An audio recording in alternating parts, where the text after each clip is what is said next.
अशा लोकांसाठी काम करतो की ज्याचा माणूस पण हरवलेला आहे. समाजात राहून त्या माणसाची कोणी दखल घेऊ शकत नाही. अशा बेवारस मनोरुग्णांसाठी मी काम करतोय.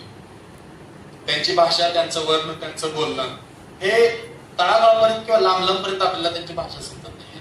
पण अशा लोकांमध्ये ज्यावेळेस मी जातो त्यावेळेस मी स्वतः वेडा होतोय मनोरुग्ण, आणि ह्या लोकांमध्ये जाऊन मिसळून ह्या लोकांच्या समस्या जाणून घेतो आणि ह्या लोकांना बोलतं करण्याचा मी प्रामाणिकपणे प्रयत्न. प्रामाणिक म्हणजे सांगण्याचा एक हेतू आहे की एका मनोरुग्णाला मला बोलण्यासाठी जवळपास 45 ते 2 महिन्याचा अंतर लागतो. ह्या जेव्हा जेव्हा एक मनोरुग्ण बोलेल त्यावेळेस त्याचा पहिला शब्द असतो की आ, म्हणजे त्याच्या पोटाच्या भुकेपासून ते त्याच्या पुनर्वसनापर्यंतचा हा माझा एकत्रित प्रवास आहे.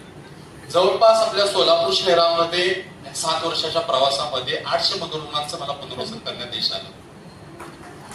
कन्याकुमारी पासून ते काश्मीर पर्यंत भारतामधल्या आपल्या वेगवेगळ्या स्टेटमधले जे काही लोक आहेत, जे बेवारस स्थितीमध्ये जे घरातून निघून गेलेले आहेत, त्यांचं स्थलांतर, त्यांचं निवासस्थान आपल्या सोलापूर शहरामध्ये जवळपास होतं.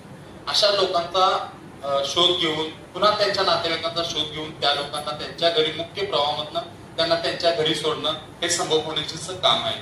आणि ह्यामध्ये जवळपास 288 मनोरुग्ण प्रॉपर त्यांच्या कुटुंबांचा आणि त्यांची आपण भेट घडवलेली आहे.